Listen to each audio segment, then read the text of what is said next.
Pendant 30 ans, j'ai observé le même rituel. Chaque mois, mon mari recevait une enveloppe blanche avec le logo de la banque imprimé dans le coin supérieur gauche. Il la prenait sur la table de l'entrée, s'asseyait à la cuisine avec son café du matin et sans même l'ouvrir, il la déchirait en petits morceaux méthodiques. Pas de commentaires, pas d'explication, juste ce geste automatique, aussi régulier que les saisons, aussi prévisible que le lever du soleil. Je n'ai jamais posé de questions. Dans notre milieu, on considérait cela comme une forme de respect. Laisser à l'autre son espace, ses petits secrets, ses zones d'ombre personnelles. Je me disais que c'était le signe d'un couple mature, capable de vivre ensemble sans tout partager, sans cette fusion étouffante dont se plaignaient mes amis. J'étais même un peu fière de cette distance élégante que nous maintenions, convaincue qu'elle nous protégeait des disputes mesquines et des jalousies ridicules. Ce matin-là, il est parti plus tôt que d'habitude. Un rendez-vous médical, m'avait-il dit la veille. Il avait embrassé ma joue dans le couloir, attrapé son manteau, et la porte s'était refermée, avec ce claquement familier qui ponctuait nos matins depuis des décennies. J'ai fini mon thé tranquillement, écouté les informations à la radio, puis commencé à débarrasser la table. C'est là que je l'ai vue. L'enveloppe blanche, posée près du vase avec les fleurs fanées que j'avais oublié de jeter. Intacte, fermée. Pour la première fois en 30 ans, il avait oublié d'accomplir son rituel. J'ai d'abord pensé la mettre de côté, bien en évidence, pour qu'il la trouve à son retour. Puis ma main s'est arrêtée, à mi-chemin. Une petite voix dans ma tête, une voix que je n'avais pas écoutée depuis longtemps, murmurait quelque chose d'étrange. Pourquoi déchirer systématiquement un relevé bancaire, sans même le consulter? Qu'est-ce qui méritait d'être détruit avec une telle régularité, une telle urgence? J'ai ouvert l'enveloppe. Mes doigts tremblaient légèrement, non pas de peur, mais d'une sensation bizarre, comme si je franchissais une ligne invisible que nous avions tracée ensemble sans jamais en parler. Le relevé s'est déplié sous mes yeux. Des colonnes de chiffres, des dates, des libellés en petits caractères. Et là, au milieu de la page, une ligne qui se répétait mois après mois, identique, immuable. Un virement conséquent vers un organisme que je ne connaissais pas. Fondation Espoir Enfance. Un montant qui n'était pas négligeable, surtout pour notre budget de retraités modeste. J'ai sorti mon téléphone. Quelques recherches ont suffi. Une fondation d'aide aux enfants orphelins ou en difficulté. Des photos d'enfants souriant sur un site internet impeccable. Des rapports d'activité, des remerciements aux donateurs anonymes. 30 ans. J'ai fait le calcul rapide dans ma tête. 30 ans de virements mensuels. 30 ans pendant lesquels il déchirait ses enveloppes avant que je puisse les voir. 30 ans pendant lesquels nous parlions de nos factures, de nos économies, de nos petites dépenses quotidiennes, et jamais, pas une seule fois, il n'avait mentionné cette somme qui sortait de notre compte chaque mois. Je me suis assise lentement sur la chaise qu'il occupait chaque matin pour accomplir son rituel de destruction. Le papier froissé entre mes mains semblait soudain peser des tonnes. Ce n'était pas de la colère que je ressentais. Pas encore. C'était quelque chose de plus étrange, de plus déstabilisant. Une sensation de vertige, comme si le sol sous mes pieds s'était légèrement incliné sans prévenir. Pendant toutes ces années, j'avais cru vivre avec un homme que je connaissais par cœur. Ses habitudes, ses silences, ses petites manies. Je pensais que nos secrets, s'il y en avait, étaient inoffensifs, des pensées privées, des souvenirs d'avant nous, rien de plus. Mais cette enveloppe blanche me racontait une autre histoire. Une histoire où mon mari avait une vie entière dont je ne savais rien. Une vie parallèle, cachée derrière un geste simple, répétée pendant 30 ans avec une régularité de métronome. Je suis restée là, immobile, à fixer le relevé bancaire, en me demandant qui était vraiment l'homme avec qui je partageais mon existence depuis si longtemps. Et surtout, je me demandais ce que j'allais découvrir d'autre maintenant que la première fissure était apparue.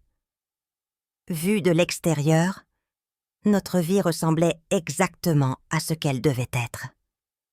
Un couple de retraités ordinaires, installés depuis 40 ans, dans le même appartement d'un quartier tranquille. Nos enfants avaient grandi, construit leurs propres vies ailleurs. Nos petits-enfants venaient nous voir le dimanche, remplissant momentanément l'appartement de cris et de rires, avant de repartir. Nous avions nos habitudes, notre rythme, notre petite routine bien huilée. Je n'avais jamais été le genre de femme qui se définit uniquement par son mariage. C'était important pour moi. Pendant des années, j'avais travaillé comme infirmière dans un centre de soins de quartier. Rien de prestigieux, mais c'était mon espace à moi, mon identité professionnelle, mes collègues, qui devenaient des amis. J'avais mon club de lecture le jeudi après-midi, mes balades au marché le samedi matin, mes conversations téléphoniques avec Marianne qui habitait maintenant Bordeaux, mais que je connaissais depuis le lycée. L'été, nous partions 2 semaines dans la petite maison de famille qu'il avait héritée de ses parents, quelque part dans le Périgord. Toujours les mêmes dates, toujours les mêmes rituels. Le marché du village le mercredi, les soirées sur la terrasse avec un verre de vin local, les promenades dans la campagne où il ne disait pas grand-chose mais semblait apaisé. Je me disais que nous avions réussi notre mariage. Pas de drame, pas de grande crise, pas de ces scènes hystériques dont mes amis me racontaient parfois les détails épuisants. J'étais même un peu fière de ne pas être cette épouse jalouse qui fouille les poches, qui vérifie les téléphones, qui transforme chaque retard en interrogatoire. Je trouvais ces comportements pathétiques, indignes d'une femme moderne et équilibrée. Notre relation s'était construite sur une sorte d'accord tacite, jamais formulé, mais toujours respecté. Chacun avait droit à ses silences, à ses pensées privées, à ses petits jardins secrets. Il ne me demandait pas le détail de mes journées. Je ne scrutais pas les siennes. Il partait travailler le matin, revenait le soir. Et entre ces 2 moments, nos vies se déroulaient de manière parallèle, avant de se rejoindre devant le dîner. Maintenant, assise à cette même table, où il déchirait méthodiquement ses relevés bancaires depuis 3 décennies, je comprenais que ce que j'avais pris pour de la maturité n'était peut-être qu'une forme sophistiquée d'aveuglement volontaire. Cette distance élégante dont j'étais si fière, ce respect des frontières invisibles, tout cela m'avait simplement empêché de voir ce qui se passait vraiment. Depuis la découverte de l'enveloppe, quelque chose avait changé dans mon regard, comme si un filtre s'était retiré, révélant des détails que j'avais toujours vus sans jamais les remarquer vraiment. Chaque 15 du mois, jour où arrivait généralement le relevé bancaire, il devenait légèrement tendu. Pas de manière spectaculaire, juste une certaine raideur dans les épaules, une façon plus sèche de répondre aux questions anodines. Quand le courrier tardait d'un jour ou 2, je le voyais vérifier la boîte aux lettres plusieurs fois dans la matinée. Il trouvait toujours une excuse, sortir les poubelles, aller chercher le pain. Mais je commençais à reconnaître ce mouvement nerveux de sa mâchoire, cette manière qu'il avait de regarder par la fenêtre, comme s'il attendait quelque chose. Comment avais-je pu ne jamais faire le lien? Pendant toutes ces années, j'avais attribué ces micro-tensions à autre chose, la fatigue, le stress du travail, quand il était encore en activité, les petits tracas de santé depuis la retraite. Je n'avais jamais pensé à chercher un calendrier, un rythme, une régularité. Maintenant, c'était impossible à ignorer. Chaque mois, le même cycle. L'attente anxieuse, l'arrivée de l'enveloppe, sa disparition immédiate en confetti dans la poubelle. Et ensuite, pendant quelques jours, un léger soulagement dans son attitude, comme s'il venait d'échapper à quelque chose. Je me demandais ce qui se passerait s'il savait que j'avais ouvert cette enveloppe, que je connaissais maintenant l'existence de ces virements réguliers vers une fondation dont il ne m'avait jamais parlé, que cette barrière invisible qu'il avait construite avec tant de soin, mois après mois, année après année, venait de s'effondrer. Mais pour l'instant, je ne disais rien. Je l'observais simplement, avec ce nouveau regard qui transformait l'homme familier en étranger. Et je me posais la question qui revenait sans cesse, lancinante, obsédante. Comment avais-je pu vivre 30 ans à côté de quelqu'un sans jamais me rendre compte qu'il me cachait une part entière de son existence? Les premiers jours après ma découverte, j'ai essayé de me raisonner. Tout le monde a ses secrets, me disais-je, des petits jardins intérieurs qu'on ne partage pas, même avec les personnes les plus proches. C'était son droit. Après tout, son argent autant que le mien, ses choix personnels, sa vie privée. Peut-être voulait-il simplement faire une bonne action sans en tirer de reconnaissance, sans transformer sa générosité en spectacle. Mais quelque chose ne collait pas dans ce raisonnement rassurant. En France, on parle de ces choses-là, pas forcément pour se vanter, mais parce que la solidarité, l'engagement associatif, le soutien aux causes justes font partie de notre identité collective. Mes amis mentionnaient régulièrement leurs dons au Resto du Cœur, leur parrainage d'enfants à l'étranger, leurs contributions à diverses associations. C'était normal, presque banal.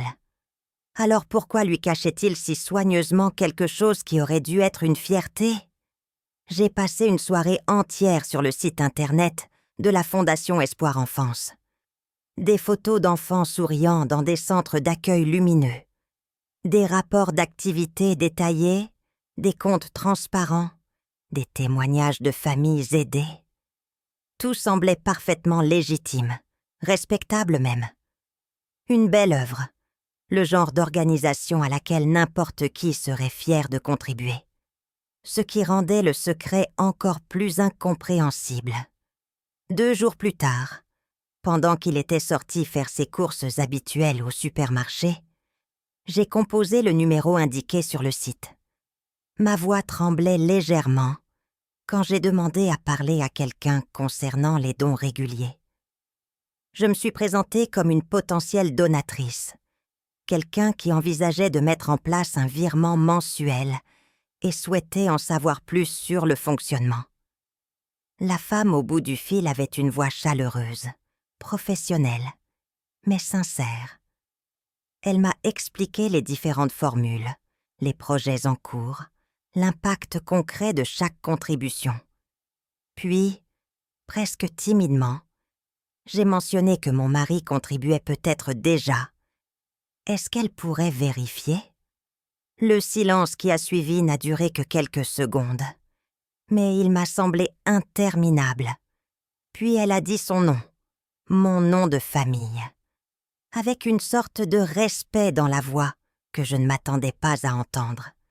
Elle m'a expliqué qu'il était l'un de leurs donateurs les plus anciens, les plus fidèles, que grâce à des personnes comme lui, la Fondation avait pu accompagner des centaines d'enfants au fil des années. Que c'était rare, cette constance, cette régularité sans faille. Et puis elle a ajouté, presque en s'excusant, qu'il avait toujours demandé à rester anonyme, que c'était son souhait explicite, qu'il le respectait scrupuleusement. Le mot « anonyme » m'a frappé comme une gifle. Anonyme, même vis-à-vis de sa propre femme. Ce n'était pas de la discrétion, c'était de la dissimulation active, méthodique, maintenue pendant 3 décennies. J'ai remercié la femme, inventer une excuse pour raccrocher rapidement. Mes mains tremblaient en reposant le téléphone. Ce n'était plus seulement une question d'argent ou de générosité cachée. C'était l'architecture même de notre vie commune qui se révélait différente de ce que j'avais cru. Après cet appel, je me suis mise à observer autrement. Les petits détails, que j'avais toujours considérés comme normaux, prenaient soudain une autre couleur. La manière dont il fermait parfois la porte du bureau, quand il passait des coups de téléphone. Pas systématiquement, juste certains appels, certains jours. Sa façon de baisser légèrement la voix, quand je passais près de lui, pendant qu'il parlait. Il y avait aussi cette vieille boîte en métal au fond du placard de son bureau, fermée, avec un petit cadenas. Je l'avais vue des centaines de fois en rangeant, sans jamais me demander ce qu'elle contenait. C'était son espace, ses affaires. Respecter cela me semblait être le B.A.B.A. d'une relation équilibrée. Maintenant, je la regardais différemment. Que cachait-elle? Des documents, des photos, des preuves d'une vie parallèle dont je ne savais rien? Le plus troublant était peut-être la facilité avec laquelle il maintenait cette double structure. Il n'avait pas l'air tendu, coupable, anxieux. Il continuait sa vie comme avant, ses promenades le matin, ses mots croisés l'après-midi, nos dîners tranquilles devant les informations télévisées. Comme si compartimenter son existence était devenu une seconde nature, quelque chose qu'il faisait sans effort, presque sans y penser. Moi, en revanche, je commençais à me sentir comme une étrangère dans ma propre maison. Chaque pièce contenait peut-être des secrets que je n'avais jamais remarqués. Chaque conversation anodine cachait peut-être des non-dits soigneusement construits. Le soir, allongée à côté de lui dans notre lit, j'écoutais sa respiration régulière et me demandais à quoi il pensait vraiment. Quels souvenirs traversaient son esprit avant de s'endormir? Quelle part de lui-même restait inaccessible, enfermée derrière ces portes invisibles qu'il avait érigées entre nous? Je ne savais pas encore où chercher exactement. Je n'avais pas de plan, pas de stratégie. Mais une certitude grandissait en moi, sourde et tenace. La vérité était là, quelque part dans cette maison, dans cette vie que nous partagions depuis si longtemps. Et tôt ou tard, je la trouverais. Même si cela signifiait franchir toutes les lignes invisibles que j'avais passé une vie entière à respecter. J'ai tenu 1 semaine avant de craquer.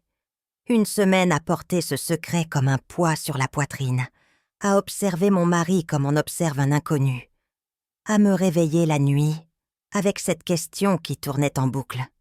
Que faire maintenant? Claire a été la première à qui j'ai parlé. Nous nous connaissions depuis l'époque où je travaillais encore à l'hôpital, une infirmière énergique, divorcée 2 fois, fervente lectrice de Simone de Beauvoir et absolument incapable de tolérer ce qu'elle appelait les compromissions féminines.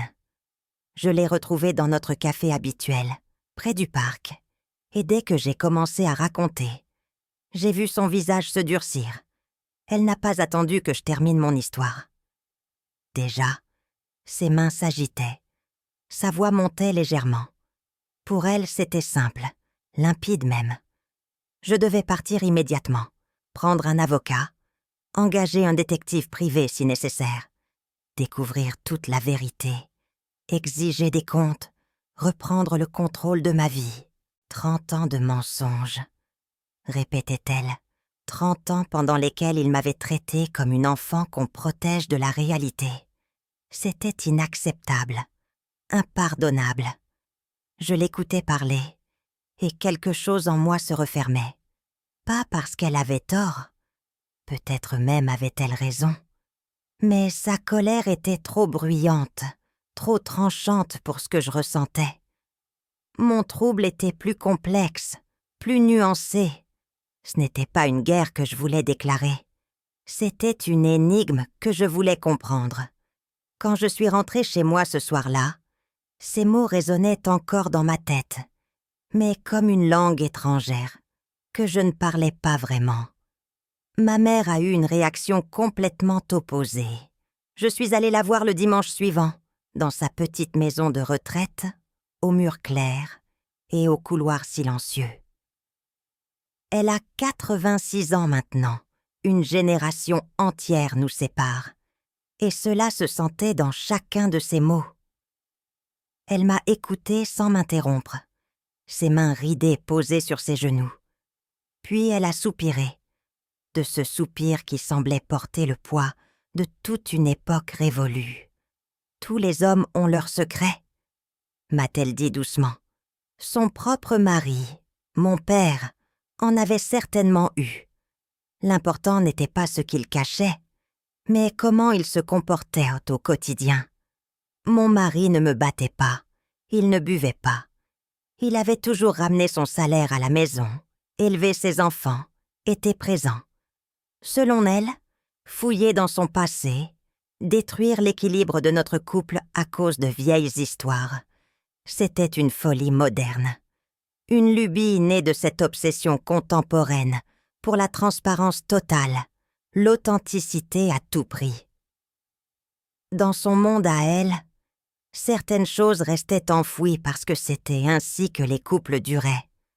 Je suis partie avec un sentiment étrange, une tendresse pour cette femme qui m'avait élevée, mais aussi une certitude profonde que son conseil ne m'aidait pas.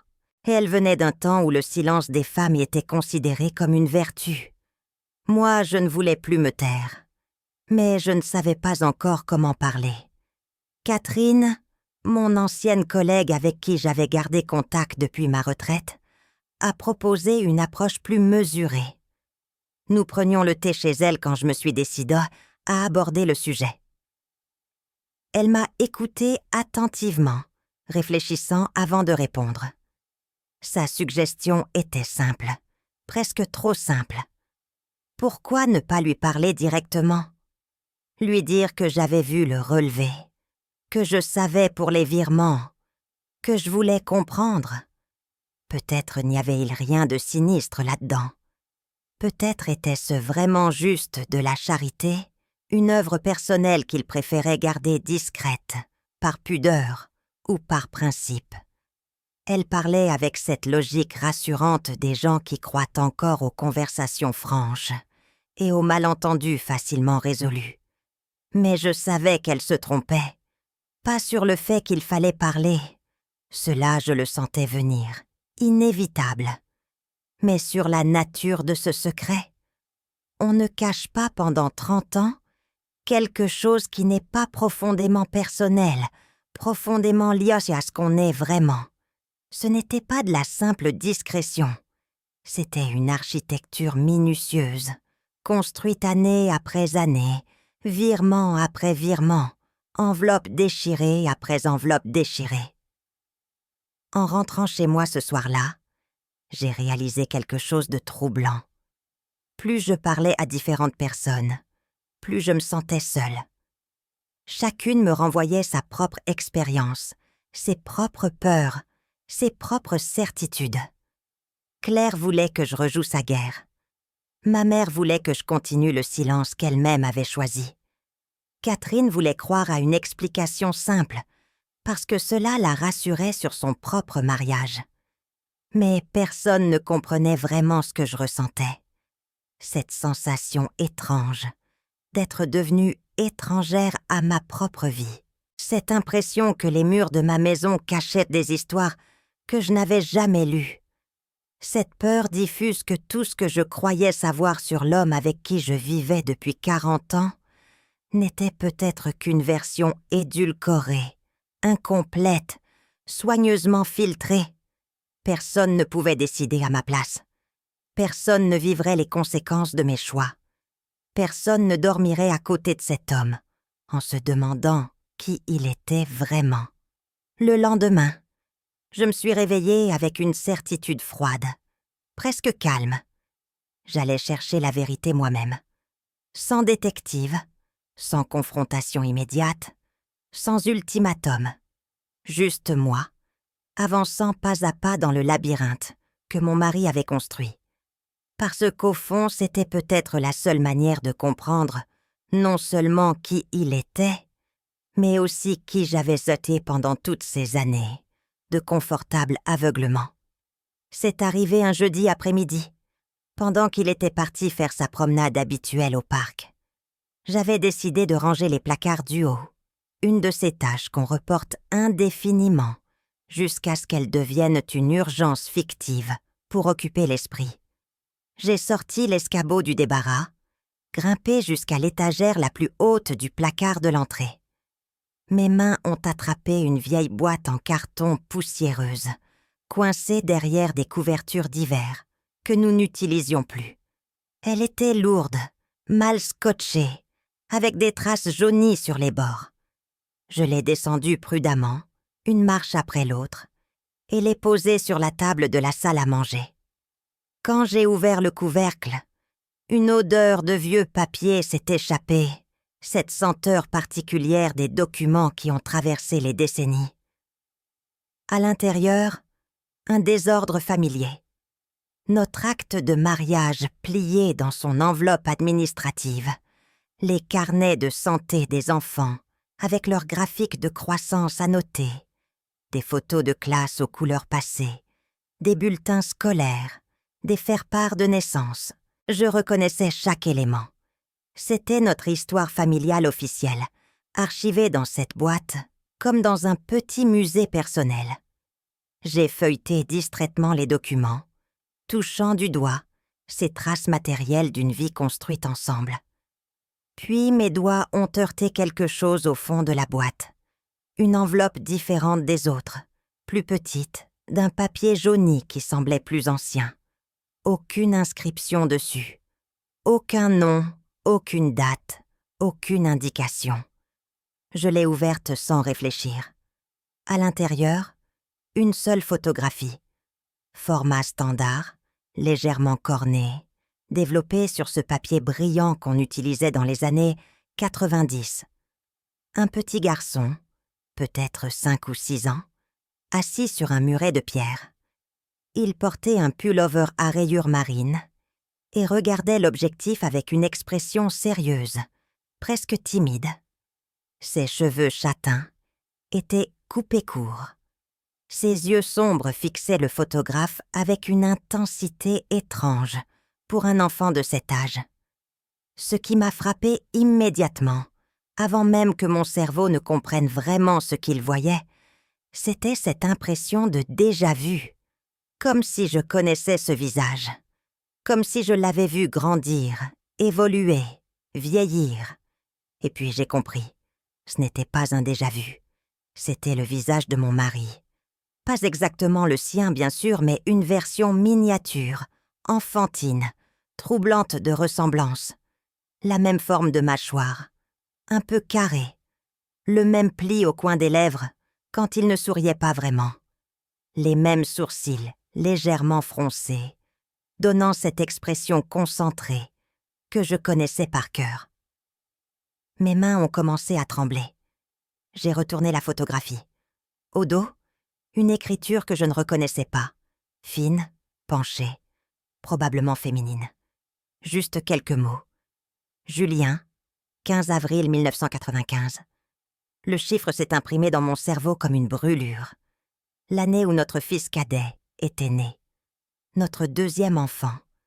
L'année où nous avions emménagé dans cet appartement. L'année où mon mari avait obtenu sa promotion au travail et où nous avions enfin pu acheter notre première voiture neuve. L'année où, apparemment, un petit garçon nommé Julien avait posé pour une photographie, portant sur son visage les traits indéniables de mon mari. La boîte m'a échappé des mains. Elle s'est renversée sur le sol dans un bruit sourd, déversant son contenu en cascade. Les photos se sont éparpillées autour de mes pieds, nos enfants à différents âges, nos vacances à la mer, les anniversaires, les Noëls, toute cette vie documentée qui me semblait soudain n'être qu'une moitié de l'histoire. Je me suis accroupie, ramassant machinalement les clichés dispersés, mais mes yeux revenaient sans cesse à cette unique photo que je tenais encore dans ma main droite. Ce petit garçon inconnu au visage trop familier.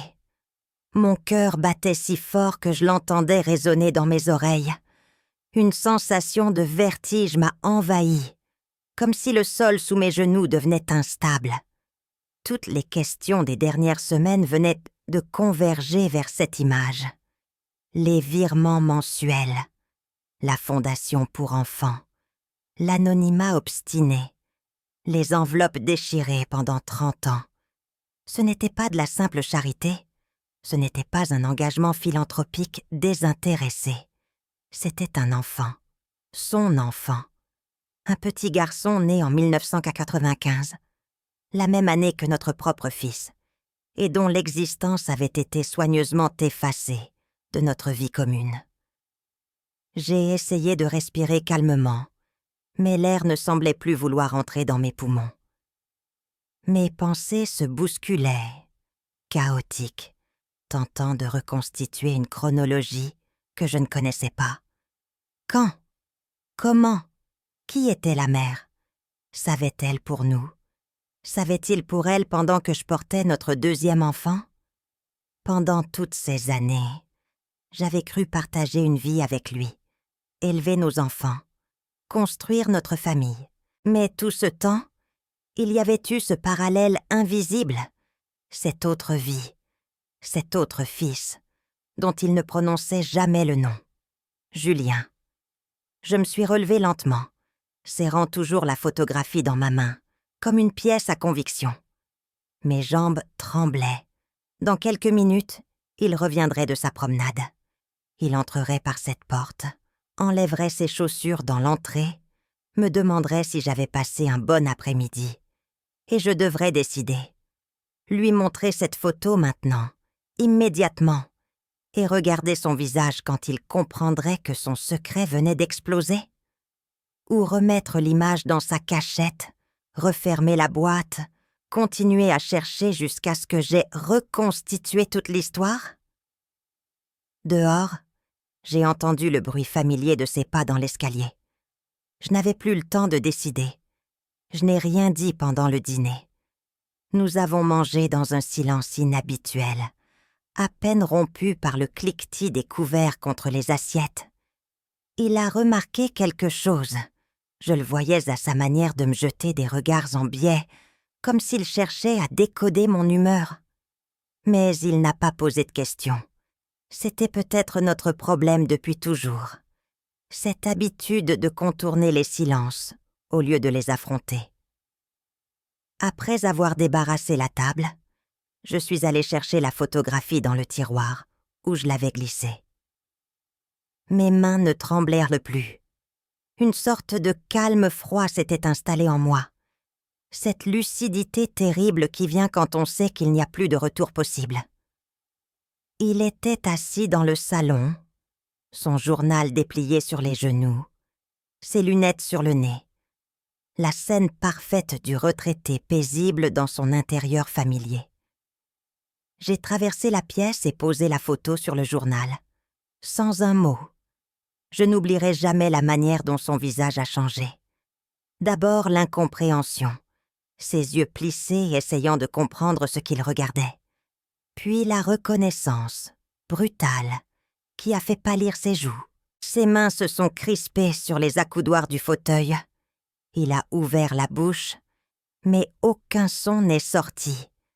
Finalement, il s'est levé lentement, comme si ses jambes ne le portaient plus très bien, et est allé s'asseoir à la table de la cuisine. J'ai suivi. Nous nous sommes retrouvés face à face, cette photographie entre nous, ce petit garçon inconnu qui nous regardait depuis 1995. Le silence a duré longtemps, tellement longtemps que j'ai cru qu'il ne parlerait jamais, qu'il choisirait le mutisme jusqu'au bout. Mais finalement, les mots ont commencé à sortir, lentement, douloureusement. Il y avait eu une fille avant moi, avant nous. Ils s'étaient rencontrés pendant ses études, avaient vécu ensemble quelques mois dans une petite chambre d'étudiant. Rien de sérieux, pensait-il à l'époque, juste cette légèreté des amours de jeunesse qu'on croit éternels sans vraiment y croire. Quand elle lui avait annoncé qu'elle était enceinte, il avait paniqué. Il venait tout juste de terminer ses études, commençait à peine son premier emploi, vivait encore dans un studio minuscule. Un enfant lui semblait une catastrophe, la fin de tous ses projets. Il avait suggéré ce que suggèrent tant de jeunes hommes dans cette situation. Une interruption de grossesse, une solution rapide pour effacer le problème. Elle avait refusé. Ils s'étaient disputés. Il avait insisté, maladroitement, égoïstement. Et un matin, elle était partie sans laisser d'adresse, disparue complètement de sa vie, comme si elle n'avait jamais existé. Il avait rencontré quelques mois plus tard. Notre histoire avait commencé. Nous nous étions mariés rapidement. J'étais déjà enceinte de notre premier enfant quand nous avions échangé nos vœux. C'était une autre époque. On faisait les choses dans cet ordre-là, sans trop se poser de questions. Et puis, 6 mois après notre mariage, alors que mon ventre s'arrondissait, il avait reçu une lettre de cette fille qu'il croyait disparue à jamais. Elle lui annonçait qu'elle avait accouché, que l'enfant s'appelait Julien, qu'elle ne voulait rien de lui, ni présence, ni reconnaissance, ni bouleversement de sa nouvelle vie. Juste de l'argent, une aide financière régulière pour élever seul ce petit garçon qu'il avait voulu effacer. Il avait essayé de la rencontrer, de voir l'enfant. Elle avait refusé catégoriquement. Pas de visite, pas de relation père-fils, pas de double vie compliquée. Juste des virements mensuels sur un compte bancaire, comme un arrangement commercial pour une erreur passée. Quand elle était morte, un accident de voiture alors que Julien avait 7 ans, l'enfant était entré dans le système, placé dans une institution, puis pris en charge par cette fondation qui était devenue son seul foyer. Mon mari avait continué à payer, peut-être même augmenté les montants. C'était, disait-il en regardant ses mains, sa seule manière d'être un père, une paternité financière, invisible, entièrement construite sur la culpabilité et le secret. Au début, il avait voulu me le dire, vraiment. Mais comment annoncer à sa jeune épouse enceinte qu'un autre enfant existait quelque part, né presque en même temps que celui qu'elle portait? Il avait repoussé, attendu un meilleur moment qui n'était jamais venu. Et puis les années avaient passé. Les virements continuaient, automatiques, et chaque mois qui s'écoulait rendait la confession plus impossible. Comment avouer après 1 an, après 5 ans, après 20 ans?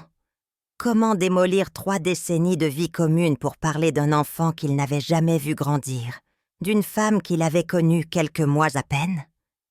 Il croyait me protéger de la douleur, de la trahison, du choc. Il croyait que tant que je ne savais pas, notre vie restait intacte, préservée. Il s'était convaincu que ce silence était un acte d'amour, une manière de garder notre famille à l'abri. Je l'écoutais parler, et je me sentais étrangement détachée, comme si cette histoire concernait d'autres personnes. Ce n'était pas l'infidélité classique que j'aurais peut-être pu comprendre. Ce n'était pas une double vie avec des mensonges actifs et des rendez-vous clandestins. C'était quelque chose de plus complexe, de plus douloureux, une absence qu'il avait transformée en architecture de dissimulation. Ce qui me brisait, ce n'était pas tant l'existence de cet enfant. C'était ces 30 années de décisions prises unilatéralement. 30 ans pendant lesquels il avait décidé seul de ce que je devais savoir, de ce que je pouvais supporter, de quelle vérité j'étais digne. Il avait décidé que j'étais trop fragile pour la réalité, trop faible pour faire mes propres choix. Alors il m'avait construit une vie édulcorée, Filtré, ou tout était plus simple parce que j'ignorais la moitié du tableau. Il pensait me protéger. Mais en réalité, il m'avait infantilisé. Il m'avait volé le droit le plus fondamental, celui de connaître la vérité et de décider moi-même comment vivre avec.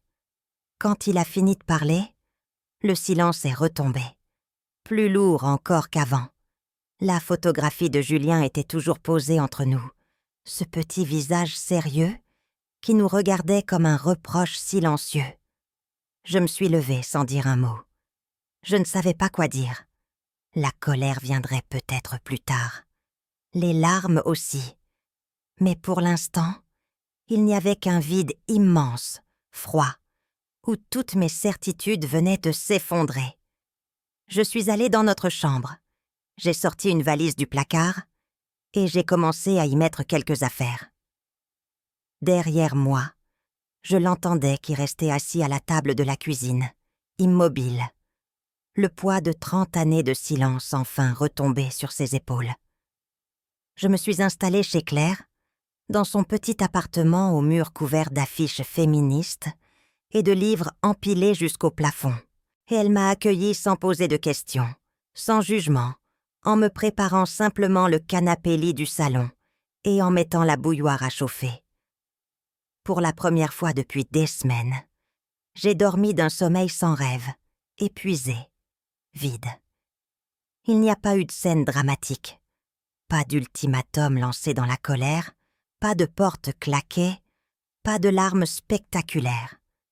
Juste cette distance que j'avais installée entre nous, aussi nette qu'une ligne tracée à la craie. Je n'avais pas parlé de divorce. Je n'avais rien promis, rien décidé.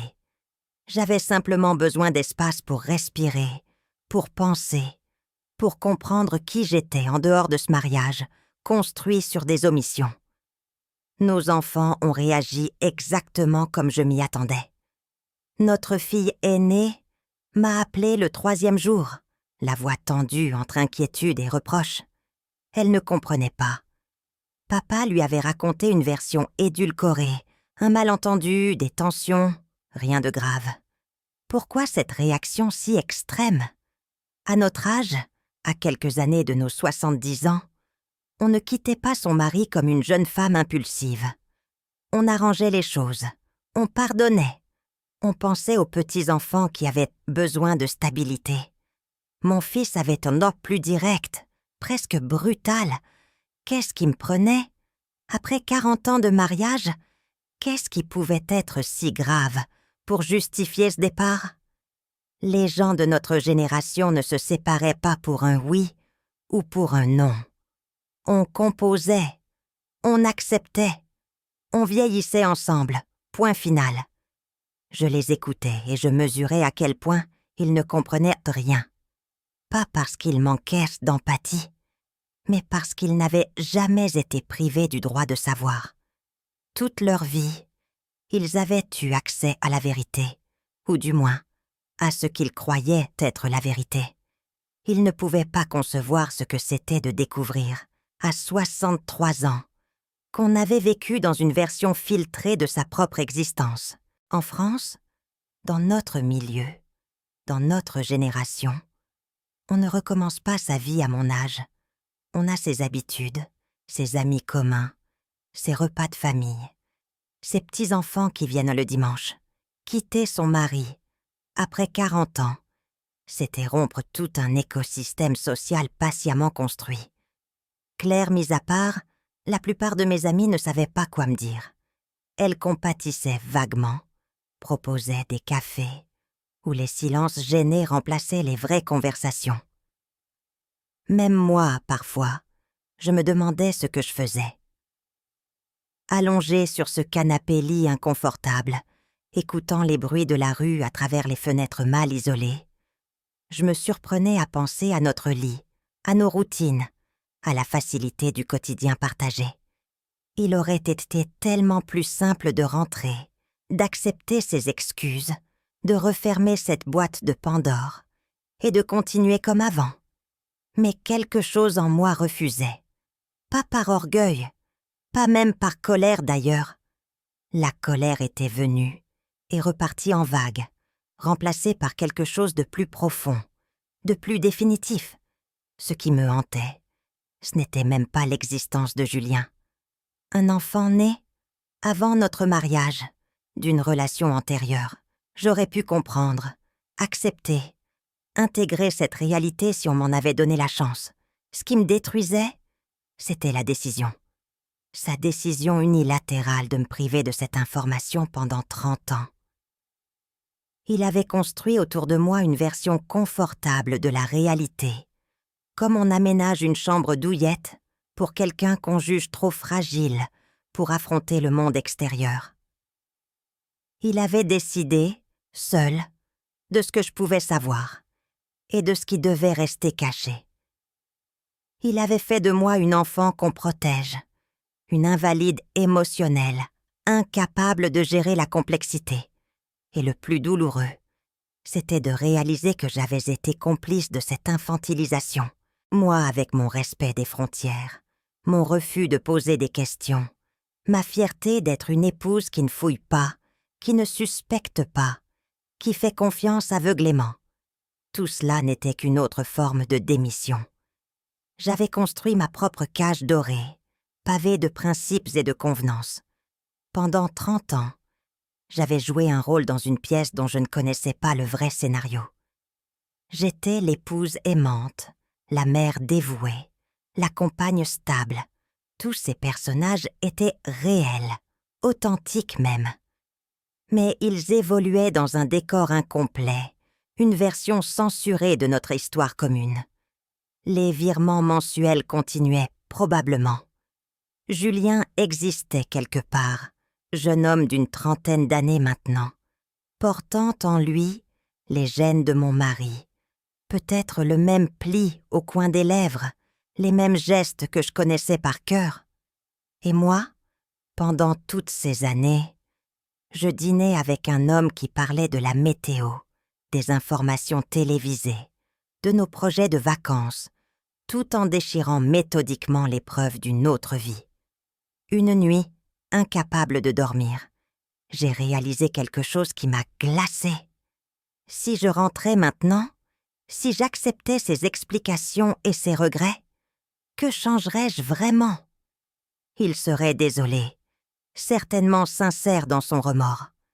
Mais l'architecture de notre relation resterait la même, lui comme gardien de la vérité, moi comme destinataire sélective de ce qu'il jugeait bon de partager. Non, je ne voulais plus de cette dynamique. Je ne voulais plus être protégée, ménagée, mise à l'abri comme une porcelaine fragile. Si je devais rester dans ce mariage, et je ne savais même pas encore si c'était possible, ce serait à des conditions entièrement nouvelles. Plus de zones interdites, plus de secrets bienveillants, plus de décisions prises seules sous prétexte de me préserver. Mais pour l'instant, je n'en étais pas là. Pour l'instant, j'avais besoin de cette distance, de ce canapé inconfortable chez Claire, de ce temps suspendu où je pouvais enfin réfléchir sans le poids de son regard, sans ses tentatives maladroites de me rassurer. J'avais passé 40 ans à être sa femme, la mère de nos enfants, la gardienne de notre foyer. Il était temps que je découvre qui j'étais, quand personne ne décidait à ma place de ce que je devais savoir. C'est Claire qui a posé la question. Un soir où nous buvions du thé dans sa cuisine, encombrée de vaisselle et de livres. Elle m'observait depuis un moment avec cette expression qu'elle avait quand elle réfléchissait à quelque chose d'important. Puis elle a lâché, sans détour comme à son habitude. Et lui, Julien, est-ce que je voulais le rencontrer? Il devait avoir dans les 30 ans maintenant. Un homme adulte, avec sa propre vie, son propre regard sur cette histoire. La question m'a prise au dépourvu. Depuis des semaines, je pensais à mon mari, à notre mariage, à ce que j'allais faire de tout ça. Mais Julien était resté une abstraction dans mon esprit, une ligne sur un relevé bancaire, un petit garçon sur une photographie jaunie, un prénom écrit au dos d'une image. pas une personne réelle, avec des pensées, des sentiments, une existence qui continuait quelque part sans que je le sache. Pourtant, Claire avait raison. Cette histoire ne concernait pas seulement mon mari et moi. Il y avait cet homme dont j'ignorais tout, qui avait grandi dans l'ombre d'un père absent, nourri par de l'argent anonyme, sans jamais avoir de visage à associer à cette aide. Lui aussi avait été moi privé de vérité. Lui aussi avait vécu dans une version incomplète de son histoire familiale. En France, la question des origines n'est pas anodine. Le droit de connaître ses parents, de savoir d'où l'on vient, de comprendre son héritage, tout cela fait partie de notre identité collective, de nos débats de société. Combien d'enfants adoptés, combien de personnes nées sous X avaient lutté pour accéder à leur dossier, pour mettre un nom sur leur géniteur. Et là, il y avait un homme qui avait peut-être passé sa vie à se demander pourquoi son père ne s'était jamais manifesté autrement que par des virements bancaires. Le lendemain, j'ai écrit à la fondation. Un email court, mesuré, dans lequel j'expliquais qui j'étais, l'épouse de leur donateur régulier, une femme qui venait de découvrir l'existence de Julien et qui souhaitait, s'il lui était d'accord, établir un contact. Je n'ai pas dramatisé. Je n'ai pas accusé. J'ai simplement dit la vérité. J'avais appris son existence récemment. Je comprenais que cette situation était complexe, mais je pensais qu'il méritait de savoir qu'il avait des demi-frères et sœurs, une famille élargie qui ignorait son existence. J'ai demandé qu'on lui transmette mes coordonnées, s'il souhaite tant me rencontrer. Sans pression, sans obligation. Juste une porte ouverte qu'il pouvait choisir de franchir ou d'ignorer. Après avoir envoyé le message, je suis restée longtemps devant l'écran de l'ordinateur, fixant la confirmation d'envoi. Qu'avais-je fait? Qu'allait-il penser en recevant ce message? Peut-être ne voulait-il rien savoir de nous. Peut-être avait-il construit sa vie précisément en faisant abstraction de ce père fantôme. Peut-être mon intrusion allait-elle rouvrir des blessures qu'il avait patiemment refermées. Les 2 semaines qui ont suivi ont été les plus longues de ma vie. Plus encore que l'attente après la découverte de l'enveloppe. Plus encore que les jours précédant la confrontation avec mon mari. C'était une autre forme d'angoisse, non pas la peur de ce que j'allais découvrir, mais l'incertitude de savoir si cette porte que j'avais ouverte serait jamais franchie. Je vérifiais mes emails plusieurs fois par jour. La nuit, je me réveillais en pensant à lui, essayant d'imaginer son visage adulte à partir de cette photographie d'enfant. Ressemblait-il encore à mon mari? Avait-il les mêmes gestes, les mêmes expressions? Ou avait-il pris les traits de sa mère, cette femme dont je ne savais rien sinon qu'elle avait refusé la facilité de l'avortement et qu'elle était morte trop jeune? Et puis, un mardi matin, ironiquement un mardi, comme ces jours où les enveloppes arrivaient, j'ai reçu une réponse. Courte, presque laconique. La directrice de la fondation m'informait qu'elle avait transmis mon message, que Julien avait pris le temps de réfléchir et qu'il souhaitait me rencontrer. Elle joignait son adresse email personnelle pour que nous puissions organiser cette rencontre directement. Un seul mot dans sa réponse, transmis par la directrice. Oui. Mes mains tremblaient en lisant ce message. Ce n'était plus une abstraction. Ce n'était plus une hypothèse.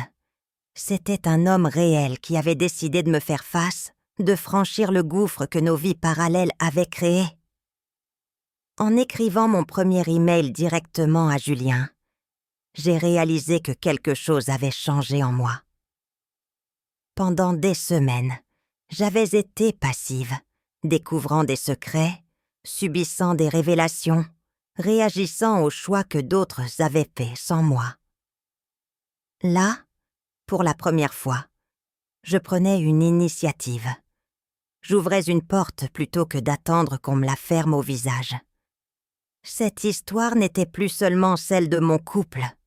C'était celle de plusieurs personnes qui avaient vécu dans des versions fragmentées de la même réalité. Mon mari qui cachait, moi qui ignorais, Julien qui grandissait sans savoir, nos enfants qui avaient un demi-frère dont ils ne soupçonnaient pas l'existence. Nous avions tous été privés du droit de choisir comment vivre avec cette vérité. Mon mari avait pris cette décision seul, croyant bien faire, et avait condamné tout le monde à des vies compartimentées. Maintenant, peut-être, nous pouvions commencer à recoller les morceaux. Pas pour effacer ce qui s'était passé, c'était impossible, mais pour enfin vivre avec la réalité complète, aussi inconfortable soit-elle. J'avais peur de cette rencontre, peur de son regard, de ses questions, de sa colère peut-être, peur de ne pas trouver les mots justes, de blesser involontairement, de découvrir des choses que je préférerais ne pas savoir. Mais j'avais encore plus peur de rester dans l'ignorance, de continuer à vivre dans ce monde aseptisé où les vérités dérangeantes sont soigneusement dissimulées. Si je devais reconstruire quelque chose, ma vie, mon couple, mon identité, ce serait sur des fondations honnêtes, même si la vérité était plus difficile à porter que le mensonge. Nous nous sommes donné rendez-vous dans un café du 10e arrondissement, loin de mon quartier, loin de tout ce qui m'était familier. Un territoire neutre, où ni lui ni moi n'avions de souvenirs, où nous pouvions nous rencontrer comme deux étrangers, essayant de tisser un lien à partir de rien. Je suis arrivée en avance, comme toujours quand je suis nerveuse. J'ai commandé un thé que je n'ai pas bu, fixant l'entrée chaque fois que la porte s'ouvrait. Et puis, je l'ai vu entrer. Julien, 32 ans selon mes calculs, grand, mince, vêtu simplement d'un jean et d'un pull sombre. Mais c'était son visage qui m'a coupé le souffle. Je m'étais préparée à une ressemblance, bien sûr. La photographie me l'avait annoncé. Mais voir cette ressemblance en mouvement, en 3 dimensions, chez un homme adulte, c'était différent. La même ligne de mâchoire que mon mari, les mêmes sourcils légèrement froncés, donnant cette expression concentrée. Cette manière qu'il avait de pencher légèrement la tête, en cherchant quelqu'un du regard, exactement le même geste. Il m'a repéré, s'est approché, et nous nous sommes serrés la main. Une poignée de main formelle, presque protocolaire, comme si nous signions un accord diplomatique entre 2 pays autrefois en guerre. Nous avons parlé longtemps, pas de ces conversations superficielles qu'on a avec des inconnus, mais pas non plus ces épanchements émotionnels qu'on voit dans les films. Quelque chose entre les deux, prudent, honnête, parfois maladroit. Il m'a raconté son enfance par fragments. Sa mère, qui ne parlait jamais de son père, sinon pour dire qu'il contribuait financièrement, mais qu'il avait sa propre vie ailleurs. L'accident qui l'avait rendu orphelin à 7 ans. La fondation où il avait grandi, entouré d'éducateurs bienveillants mais remplaçables. Les autres enfants qui, comme lui, portaient l'absence de leurs parents comme une blessure invisible. Il avait appris l'identité de son père à 18 ans, quand la fondation lui avait remis les documents administratifs concernant sa situation. Un nom, une adresse, et ses virements réguliers qui n'avaient jamais cessé, même après la mort de sa mère. Il aurait pu le contacter alors, sonner à sa porte, exiger des explications, réclamer sa place dans cette famille qu'il ignorait. Mais il avait choisi de ne pas le faire. Longtemps par colère, cet homme l'avait abandonné, s'était contenté d'envoyer de l'argent comme on règle une dette. Pourquoi lui faciliter les choses?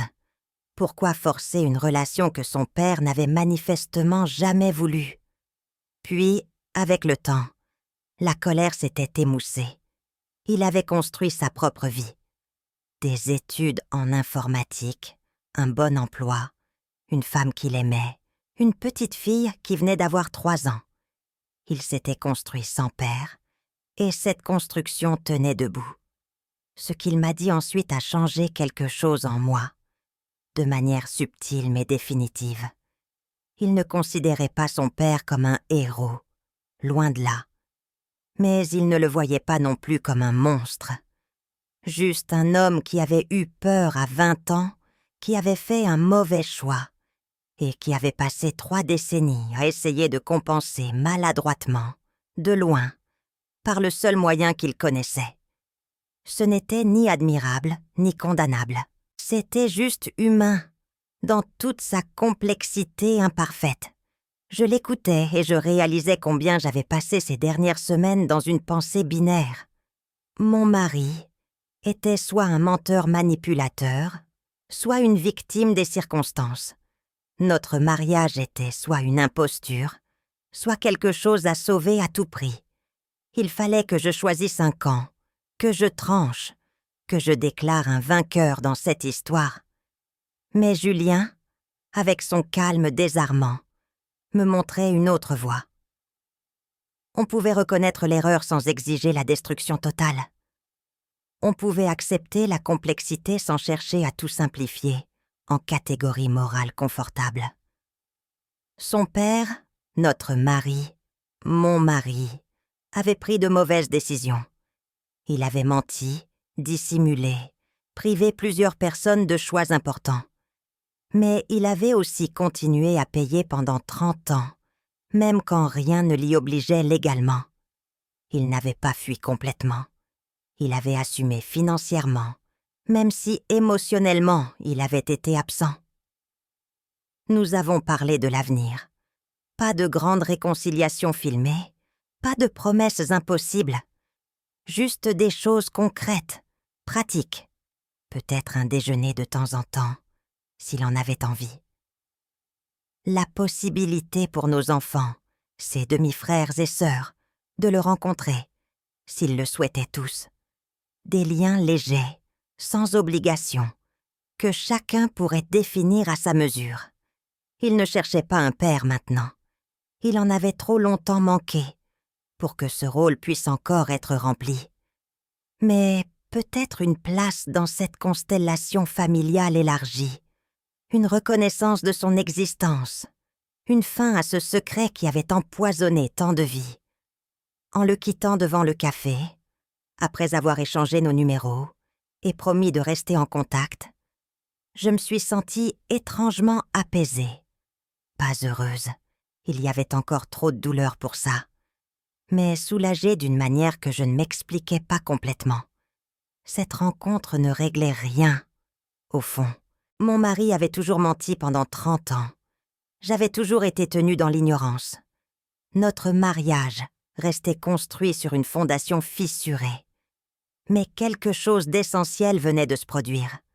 La vérité avait enfin pris sa place, non pas comme une arme pour punir, mais comme une réalité partagée, que nous pouvions tous regarder en face. Je n'étais pas obligée de pardonner. Je n'avais pas à absoudre mon mari de ses choix. Mais je pouvais décider comment je voulais vivre avec cette vérité maintenant qu'elle était là, exposée, accessible à tous. La justice, je le comprenais enfin, ne résidait pas dans la vengeance ou le châtiment. Elle résidait dans le refus de continuer à vivre dans le mensonge, dans le choix de construire quelque chose de nouveau, même sur des ruines, plutôt que de préserver des façades impeccables qui cachaient du vide. En rentrant chez Claire ce soir-là, j'ai su que j'étais prête à franchir la dernière étape, rentrer chez moi, affronter mon mari et décider enfin ce que j'allais faire du reste de ma vie.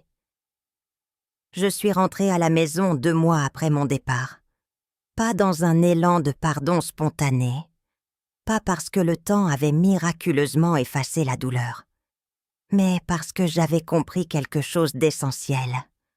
Le pardon n'était pas quelque chose que je devais à mon mari. C'était quelque chose que je me devais à moi-même pour pouvoir avancer d'une manière ou d'une autre. L'appartement avait l'air plus petit qu'en partant, comme si mon absence l'avait rétréci. Mon mari était là, visiblement amaigri, ses cheveux plus gris que dans mon souvenir. Nous nous sommes assis à cette même table où j'avais découvert le relevé bancaire, et nous avons parlé, longuement, différemment. Je lui ai exposé mes conditions. Pas des exigences punitives, pas un règlement intérieur draconien. Juste des principes de base pour une vie commune qui pourrait continuer, si elle devait continuer. Plus aucune zone interdite, plus aucun secret justifié par la protection ou la bienveillance, plus aucune décision unilatérale sur ce qui me concernait. S'il me mentait à nouveau, sur n'importe quel sujet, je partirais définitivement. Sans discussion, sans seconde chance. Il a accepté.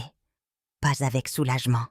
Je crois qu'il aurait préféré des cris, des reproches, quelque chose de plus émotionnel qu'il aurait pu combattre ou apaiser. Mais cette froideur calme, cette ligne tracée sans colère, il savait qu'elle était irrévocable. Julien est devenu partie de notre vie.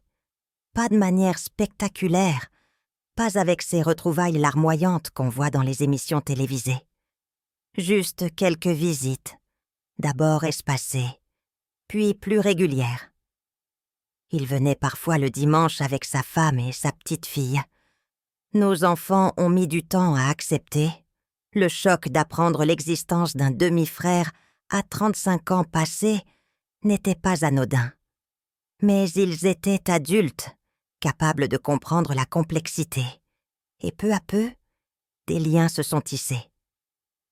Les petits-enfants, eux, ont absorbé cette nouvelle réalité avec cette facilité déconcertante qu'ont les enfants. Pour eux, Julien était simplement devenu l'oncle Julien, celui qui venait parfois déjeuner et qui savait réparer les ordinateurs quand il plantait.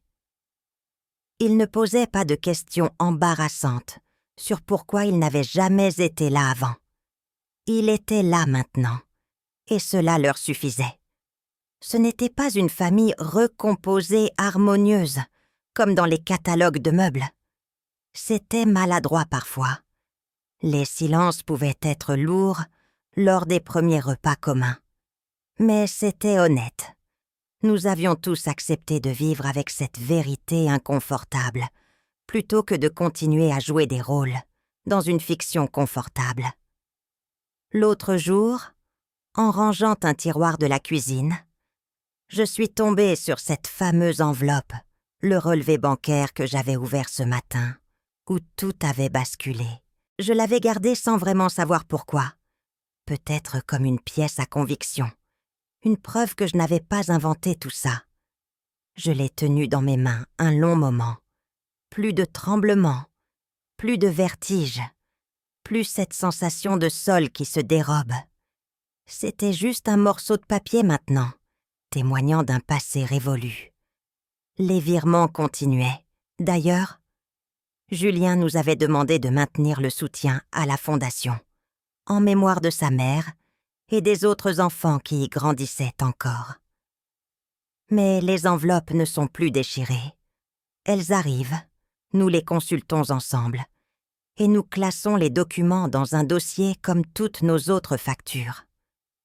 Plus de rituels secrets, plus de gestes furtifs, juste la transparence banale du quotidien partagé.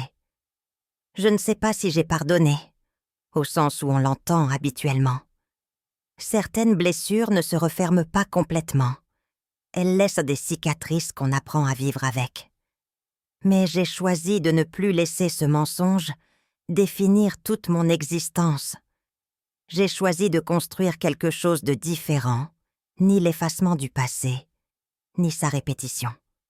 Ce qui a changé surtout, c'est mon rapport à moi-même. Pendant 40 ans, j'avais été l'épouse, la mère, la compagne. Tous ces rôles étaient vrais, mais ils m'avaient aussi servi de refuge pour ne pas me poser certaines questions. Qui étais-je quand je n'étais définie par personne d'autre? Qu'est-ce que je voulais, moi au-delà de ce qu'on attendait de moi. J'ai recommencé à peindre, quelque chose que j'avais abandonné depuis mes 20 ans.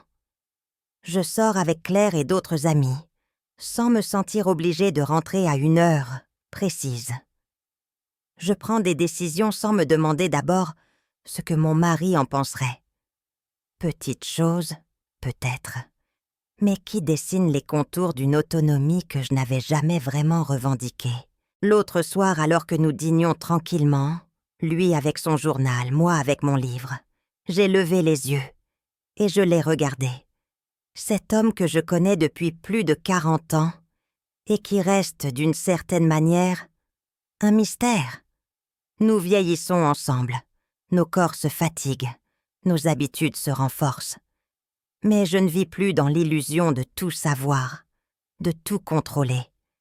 J'ai appris à vivre avec l'incertitude, avec l'idée que les gens qu'on aime portent des parts d'ombre qu'on ne connaîtra peut-être jamais complètement, et que c'est acceptable, tant qu'il y a honnêteté quand on pose les questions. Je repense parfois à cette femme que j'étais il y a quelques mois, celle qui vivait dans une routine confortable, sans se douter de rien. Elle me semble lointaine maintenant, presque naïve, pas stupide, juste quelqu'un qui n'avait pas encore ouvert les yeux. J'ai vécu 40 ans avec cet homme. Mais ce n'est que maintenant, après la tempête, après les révélations, après avoir tout remis en question, que j'ai vraiment commencé à vivre pour moi-même. Pas contre lui, pas sans lui nécessairement, juste avec la certitude que ma vie m'appartient, que mes choix sont les miens, et que personne, même avec les meilleures intentions, n'a le droit de décider à ma place de ce que je dois savoir ou ignorer. C'est peut-être ça, finalement, la vraie liberté. Pas l'absence de lien, mais le refus d'être défini uniquement par eux. Je range le relevé bancaire dans le tiroir et retourne à ma soirée. Demain, Julien vient déjeuner avec sa famille. Nous mangerons ensemble, maladroitement mais sincèrement. Et ce sera suffisant.